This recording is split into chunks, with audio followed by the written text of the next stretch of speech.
Welcome to Influential Entrepreneurs, bringing you interviews with elite business leaders and experts, sharing tips and strategies for elevating your business to the next level.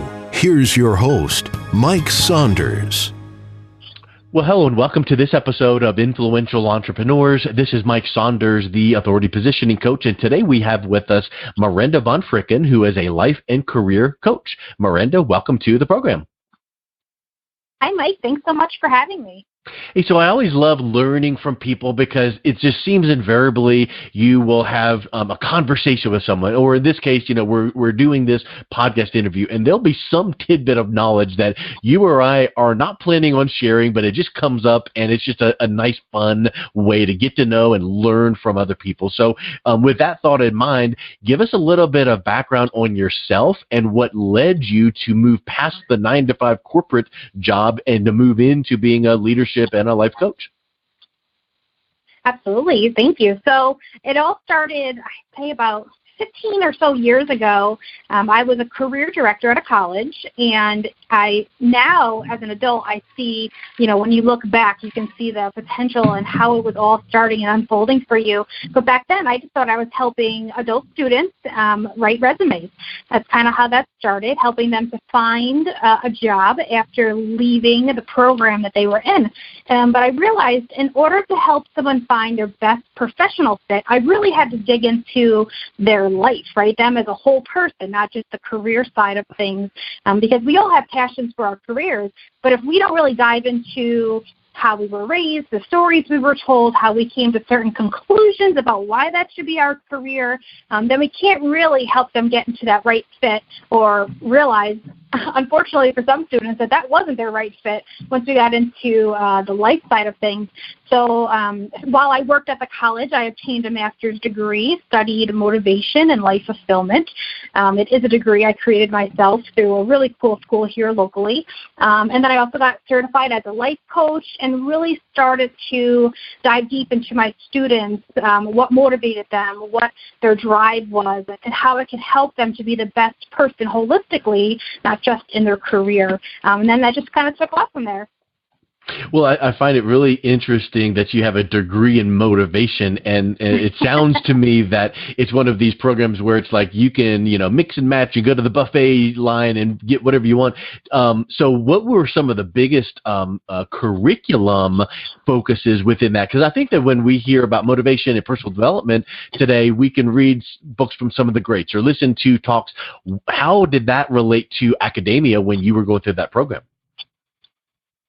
So the teachers had no idea what to do with me. I said, I want to be a life coach. And they said, so go get certified. And I said, I will. I said, but I want a master's degree. I plan on being an author, and I plan on doing some big things, and I want to be a master in what I do. So my thought was I needed a master's degree. Now, as a coach, I realize you don't always have to have the highest credentials in academia to do what you're meant to do, but I did for myself. So I studied neurolinguistic programming, NLP, psychology, the theory of flow, because really what I wanted to study was motivation. And I said, I want to learn how Tony Robbins does what he does, but be me. So I wanted to study people like Tony Robbins and Oprah, and they kind of laughed at me and said, you can't really study them. They are essentially what you want to become. You have to study like who they studied. You have to study like the academic side of what they know, and that's psychology and positive psychology and sociology and how our brain works. I really wanted to learn how we tick as human beings, right? What motivates us? How do we sustain motivation? My drive behind the program I created was not only to help my students and to give myself a deeper knowledge of how we as humans tick, but I really wanted to study. I go to these events, right? We all go to these empowerment events, and the motivation that day is off the charts. But then life happens and work comes into play, and every day a little bit of that drive and motivation kind of fade away. I wanted to learn how to continue to sustain that level of energy. So what I ended up studying and creating a program about 10 years ago when I graduated, and it just kind of, stayed with me this whole time and helps me to do what I do best. That's awesome, and I really think that it's interesting that they made the comment about the Tony Robbinses of the world, and you don't study them, you study who they studied. And I've said that kind of thing before. It's kind of like when you're driving down the road and there's a car in front of you, and you find yourself looking through their windshield to see what's in front of them, to see what is coming up. And I think that there's a massive life lesson, business lesson in that we should learn, which is not just this piece of knowledge, not this task or this thing we're doing in front of us right now, but what is that going to leverage for us? What can we do with this thing? It's not just the getting of this thing. It's kind of like what they say about in goals. It's not the achieving of the goal. It's who you become through the process of getting there. Absolutely. I could not agree with that last statement more. When I do local events here, I do a lot of vision boarding and vision board events. And what I tell the people in this group, it's not about so much what you put on the board. It's about who you have to become to achieve those things that you want on the board. What type of person, personality, core values, non-negotiables do you have to set for yourself and becoming this person who will achieve these goals? So, yeah, that car analogy is awesome. Yeah. Yeah, so let's talk a little bit about, since we're talking about goals, what are some mistakes that you see people making? Because I feel like, let's do the SMART and everyone knows about, some of the basics, but let's dig in a little bit deeper. What are some things that people are making mistakes on when they set their goals? They go beyond just the normal things that we hear. Yeah, when people make goals, they don't necessarily look at the long game, right? They most of the time will look in the short term. They'll say, I want to be out of credit card debt, or I want to do this thing, or I want to go on this vacation, or have this happen to me and my family. And it's usually 1 year out or 1 month out. It's usually very short. I want to go see the show or something like that. It's never.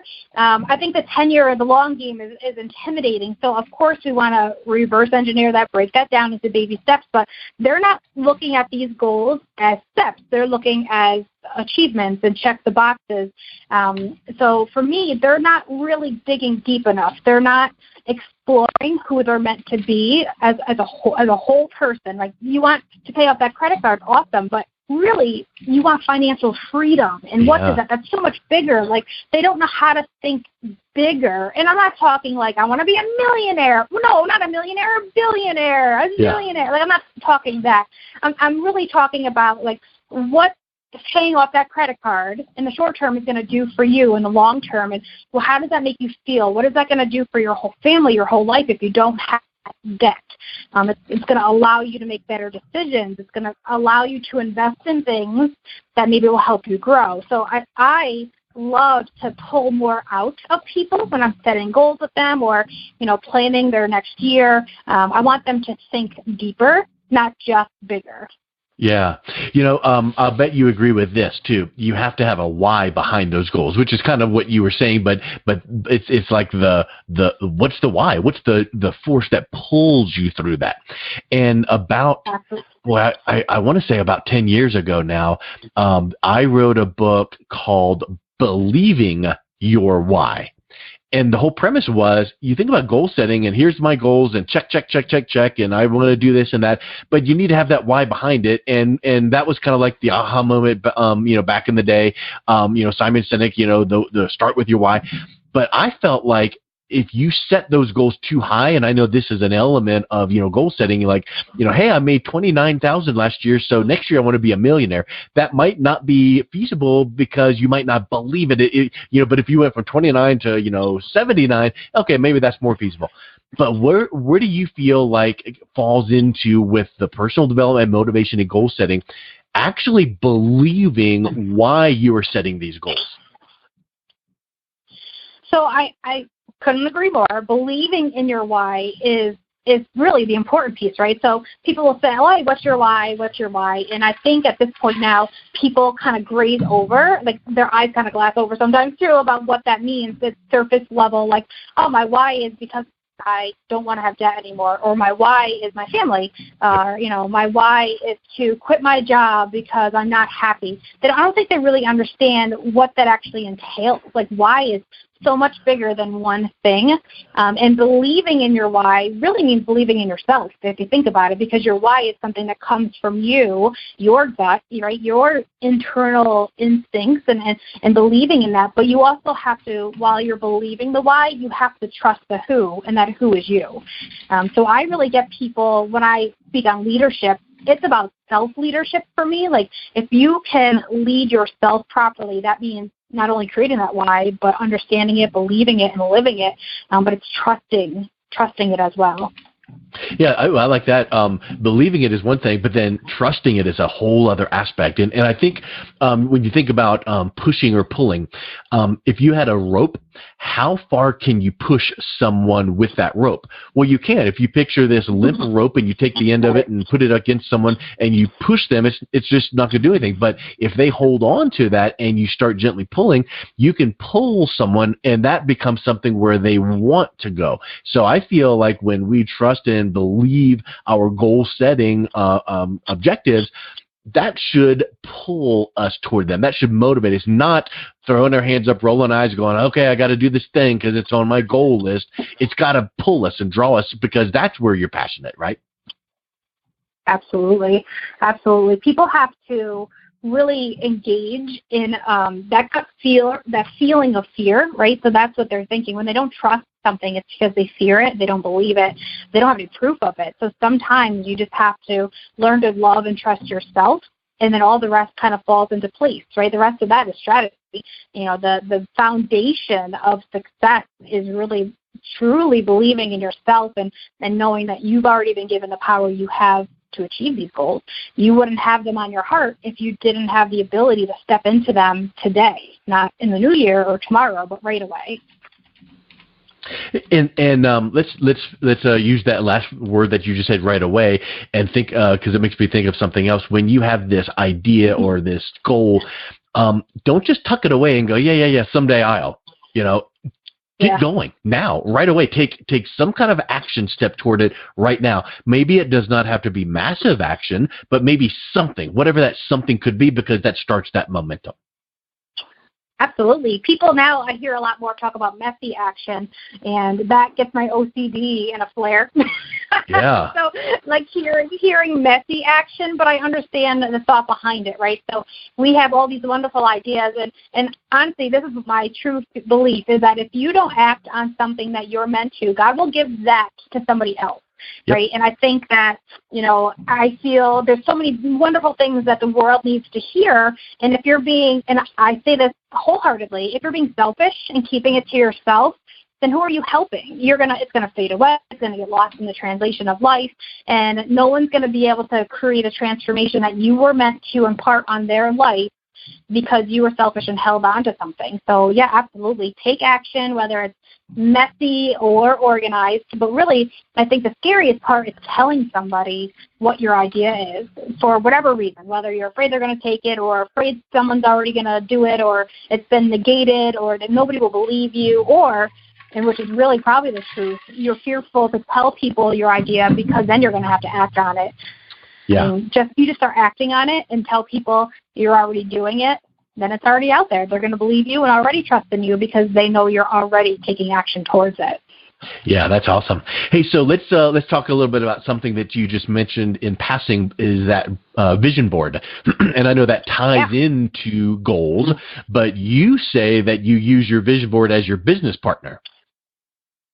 I do. Her name is V, obviously V for Vision, and I'm literally looking right at her, and it is a she. And I act as if she is a real part of the plan. She is. I work at home by myself, essentially, and that can be lonely, but if I have, I've got the dog and I've got my clients, of course, but when I'm home, I have these tools that I include as a part of my team, right? So my vision board is one of them, and I will literally speak to her every morning. I'll get up after my prayer time and after I put the kids on the bus. I stand in front of it, I smell my essential oils, and I repeat all the things that are on it. It's almost like incantations, but I'm having a conversation with my vision board because literally it's my vision. It's the plan that I have for my life and for my career. And if I am speaking to it as if it's a live item, a live thing, then I feel I can get the energy back from it, right? So the confidence that it has, because a vision board has finished product essentially on it. So a picture of something or words that actually are already happened. So if you repeat them as if they're already happening and you're looking at it almost like it's a crystal ball without getting silly, but I act as if it's a partner in my career because we are building this together. Absolutely. Well, do you remember, this is so cliche and I know that it's you've heard it 1,000 times, but it fits with what you just said. Do you remember the story behind the 4-minute mile? Yes. Isn't that exactly what you're saying? Nobody thought they can run faster than 4 minutes. Then all of a sudden, Roger Bannister does it. Bam! Within weeks, like all these dozens of people do it because it's like, well, if he can do it, I guess it's possible. Boom. Well, if you've got your vision board and you start thinking and not just looking at it, but going, what would it be like if I had? How would it feel like if I had this and did this? And I'm confident that you have to, believe and trust, those 2 words we've already talked about, but it should not be selfish. It should not all be, I want the riches of the world on this vision board. It should be things like, I want to be able to give back to my community, family, whatever. And so I just think that mindset is a big piece of that too. Absolutely. I've got some pictures of riches, like me on a beach, and a concert of Jimmy Buffett that I want to attend. I have some fun little things in there too. But I also have words like consistency. That's my word for the year, and I will repeat that in the saying under it. And I talk about abundance and things that I want to do. A lot of these pictures too invoke a feeling in me, not just like a thing that I want. So there's a picture of a woman with her hands spread out overlooking this vast landscape of mountains and greenery. And when I look at that picture, I see freedom. I see, openness. I see her hands raising up to the skies. And so that invokes a feeling in me, which then when I start to read the rest of the stuff and looking at everything else that I'm hopeful for and that I'm working towards, I've already got that feeling now. I'm in a specific state of emotion when I'm reading the rest of it. So it comes with this enormous empowering feeling. So so it can be pictures of things you want. I've got some palm trees on this vision board because I live in upstate New York and I don't have any palm trees where I'm looking right now. That's awesome. So things that make me feel a certain way in order to achieve these goals and become that person who will achieve these goals.